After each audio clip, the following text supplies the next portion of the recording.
เรื่องให้ศีลแก่คนบ่เลือกหน้าในข้างก่อนพุ่นที่มีที่สาปโมกอาจารย์คนหนึ่งได้ให้ศีลแก่คนที่ทำปาณาติบาตกรรมมีนายพรานเป็นต้นคนเหล่านั้นหับศีลไปแล้วก็บ่รักษาที่สาปโมกอาจารย์จึงเราให้ศิษย์ทั้งหลายฟังศิษย์ทั้งหลายจึงกล่าวตักเตือนแต่อาจารย์ก็ยังปฏิบัติอยู่อย่างนั้นอยู่มาวันหนึ่งคนทั้งหลายได้เชิญอาจารย์ไปทำการบูชาแก่พราหมณ์ในตำบลหนึ่งอาจารย์จึงเรียกการันทิญามนุษย์มาสังวาเจ้าจุงพามนุษย์หาห้อยไปหับอาหารในบ้านตำบลนั้นแล้วจึงเอาส่วนที่เขาให้แก่เฮามาการันทิญามหานพไปได้สักหน่อยหนึ่งแล้วก็กลับมาเห็นลำธารแห่งหนึ่งในระหว่างทางจึงคิดว่าอาจารย์ของเฮาได้ให้ศีลแก่ผู้บ่ขอแต่นี่ไปเฮาจะได้ให้อาจารย์ให้ศีลแก่ผู้ขอคิดดังนี้แล้วจึงลุกขึ้นเอาหินก้อนใหญ่มาทิ่มลงในลำธารต่อหน้ามนุษย์ทั้งหลายมนุษย์ทั้งหลายจึงถามว่าท่านเอาก้อนหินทิ่มลง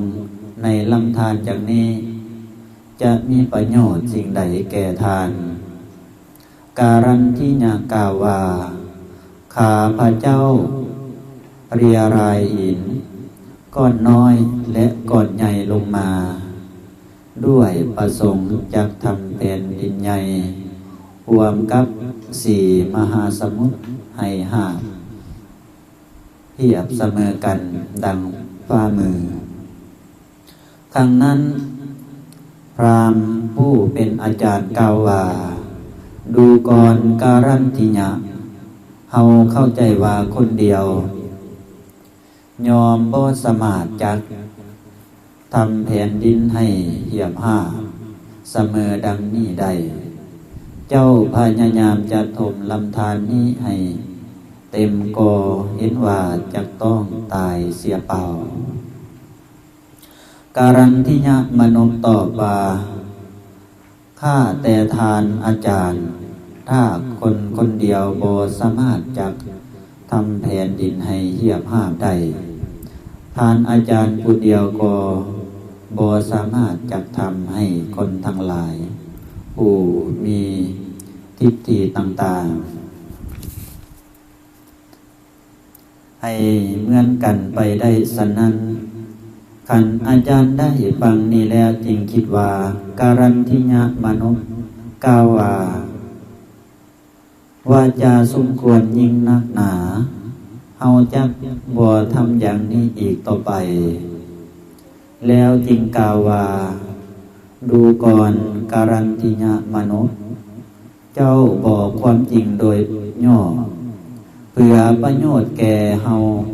าก็เห็นว่าเป็นความจริง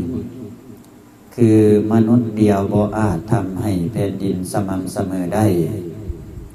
ถึงเฮาผู้เดียวก็บ่อาจทำให้ผู้มีทิฏฐิต่างๆให้เหมือนกันได้ฉะนั้นเมื่ออาจารย์กล่าวสมเสยอย่างนี้แล้วก็พากันกลับไปยังเรือนของตนมาชาติสุดท้ายที่สาปโมกได้มาเกิดเป็นพระสารีบุตรส่วนการันทิญามนุษย์ได้มาเกิดเป็นพระพุทธเจ้าเรื่องนี้สิให้เห็นว่าการรู้จักฐานะของคนและรู้จักเวลาที่ควรจะทำทรงนั้นๆจะทำสิ่งนั้นๆยอมเป็น การดีหลาย การบ่ฮู้จักฐานะบุคคลและกาลเวลาบ่ดีเลยฉะนั้น